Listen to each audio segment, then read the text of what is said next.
नमस्कार, मैं हूं मनोज सोनी। आप देख रहे हैं न्यूज साधना न्यूज। जीवन भर उन्होंने वहाँ तपस्या की। उनके शिष्य थे, वो संत थे। कई लोग कहते वो निर्मोही अखाड़ा में थे, वो किसी अखाड़े में नहीं थे। वो तो परमहंस गद्दी पर थे। और परमहंसों में ही परंपराएं हैं कि वहाँ समाधि ही दी जाती है। और स्वामी जी संत शरीर जी महाराज को भी समाधि दी गई। अगर वहाँ पर समाधि दे दी गई तो इस पर अनुचित ये कार्रवाई नहीं करना चाहिए। इस पर लोगों को, भाई जो व्यक्ति संसार में नहीं है, जिसने इतने बड़े बड़े कार्य किए, संत हैं, उनके पीछे पड़ना उचित नहीं है। और हमारे पंडित जवाहरलाल द्विवेदी जी जो अभी भोपाल में वर्तमान में दिव्य दरबार चला रहे हैं, वो भी भविष्य पर्चा बताते हैं। जो भी देखे वो सीधा डायरेक्ट सब कुछ बनना चाहता है। उन्हीं ने पूरा पूजन पाठ कराया और वही कह रहे थे कि विधि विधान से नहीं हुआ। वही कह रहे थे कि विधि विधान से नहीं हुआ। पेप्टेक टाइम में हमने देखा, विनोद जी चला रहे थे उसको। विनोद जी भी हमारे परम हितैषी हैं, हमको ये नहीं कहेंगे। लेकिन हाँ, ये हमें कुछ समझ में नहीं आती कि राजनीति आप क्या करते हो। हैं, गड़े मुर्दे उखाड़ते हो। आदमी लोग नहीं कहते कि गड़े मुर्दे उखाड़ते हैं। वो तो बताया जा रहा है कि हवन कुंडी में उनकी नहीं, देखिए हवन कुंड में कहीं कुछ नहीं। उससे उसके पहले उनने 2 महीने पहले पूछा। हमारे चिंगारी जी महाराज अखिल भारतीय वहाँ के संत समाज के, वो भी संत उपस्थित थे। वहाँ की माननीय हमारे जिले की विधायिका भी उपस्थित थी। थाना प्रभारी जी भी उपस्थित थे। हाँ, और हमारे CSP साहब विराजमान थे, SDM साहब विराजमान, तहसीलदार, सभी लोग थे वहाँ पर। हमने भी कई लोगों से वार्तालाप की।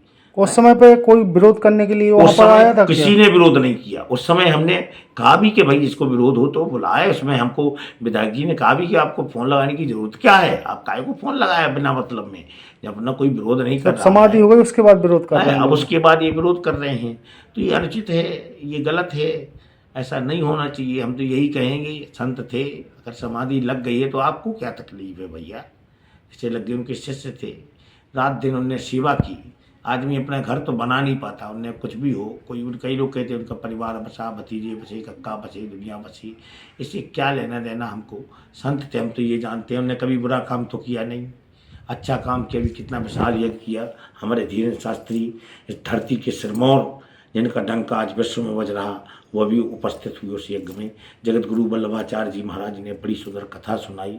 हम भी वहाँ के व्यवस्थापक थे, लेकिन मैं गया एक दिन के लिए, महाराज जी से स्थापना भी की गई। हाँ, स्थापना की।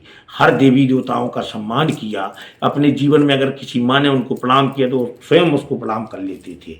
ऐसे संत बिरले होते हैं। सभी संतों की सहमति से वहाँ पे हमारे ये जवाहरलाल द्विवेदी जी, ये तो खुद वहाँ पे महंत बनने के लिए पहले इन्हें प्रेषित किया कि महंत कौन बनेगा। अरे पहले लोगों की समाधि होती है, दुख में संकट में आए हो, आप अनर्गल बात करते हो। हमारी आपकी कोई बात ही नहीं, आप हमारे हैं, हम उनके हैं।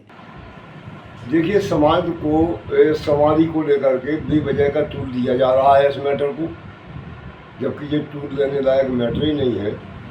कमलेश बब्बा जी जो थे वो निर्मोही अखाड़ा से संबंधित थे। बाकायदा इनकी मेहनताई जो है 2 साल के लगभग पीरियड में सभी साधु संतों ने इनकी की थी। और तब से ये निर्मोही अखाड़े में शामिल हो गए थे, तब से ये निर्मोही अखाड़ा रखने लगे थे।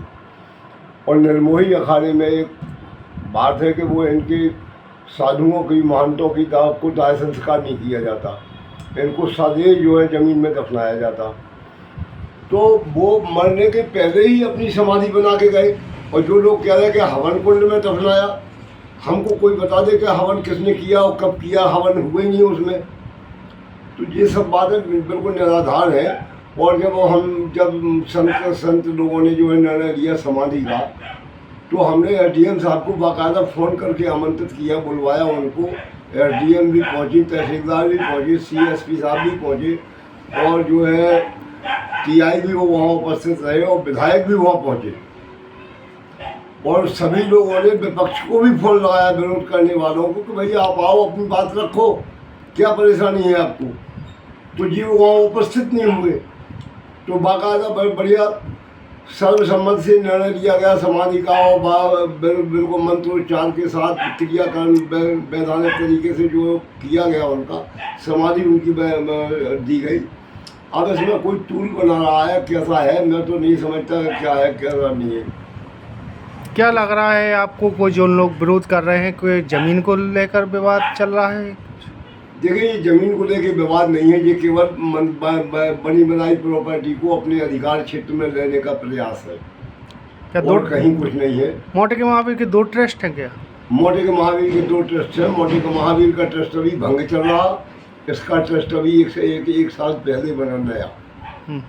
इसके पहले जो और संत लोग हैं उनकी भी समाधि वहीं हुई है भाई। यहाँ तो एक पहले संत है जी, एक संत सलीम महाराज रहे, उनकी समाधि बनी, आपने देखा ही होगा।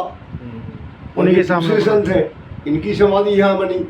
और जो है शंकर मोचन मंदिर भी निर्मोही अखाड़े का है, वहाँ भी 7 संतों की समाधियाँ बनी हैं मंदिर कैंपस के अंदर। जहाँ नायटोरिया भी निर्मोही अखाड़ा का स्थान है, वहाँ भी 13 समाधियाँ बनी हैं, 13 महंत रहे। तो ये सब बेवजह का टूट दिया जा रहा है और कहीं कुछ नहीं है। जो समाधि बनाई गई वो सही बनाई गई, वो सही बनाई गई। बड़कुल मोबाइल लेकर आया है अपने ग्राहकों के लिए शानदार ऑफर, दीपावली पर गिफ्ट हर मोबाइल के साथ। तो अब देर मत करें, बड़कुल मोबाइल की ब्रांडेड शोरूम पर तुरंत पहुंचे और अपने मनपसंद मोबाइल को आज ही बुक करें, वो भी कम दामों पर, होलसेल रेट पर मिलेगा। क्योंकि दिवाली का ऑफर चल रहा है, तो अब आप कहीं मत जाएं और ब्रांडेड शोरूम के साथ अपने आकर्षित मोबाइल यहीं से खरीदें, क्योंकि आपको मिलेगा यहाँ GST का पक्का बिल। फर्जी और ठग दुकानदारों से आप सावधान रहें। आपके मोबाइल की वारंटी समय में भी सबसे ज़्यादा फास्ट सर्विस यही मिलेगी। तो अब देर मत करें, क्योंकि ऑफर सीमित समय के लिए है। ये बड़कुल मोबाइल की वही दुकान है जहाँ पर आपको iPhone, Samsung, Oppo, Vivo, OnePlus सहित तमाम मोबाइल यहाँ पर एक साथ मिलेंगे और उनकी एसेसरीज भी। तो आप देर मत करें, आज ही सारे काम छोड़कर बड़कुल मोबाइल बड़कुल चौक पर पहुँचें। संचालक निखिल जैन, गोलू जैन से अपने मोबाइल के लिए तुरंत संपर्क करें।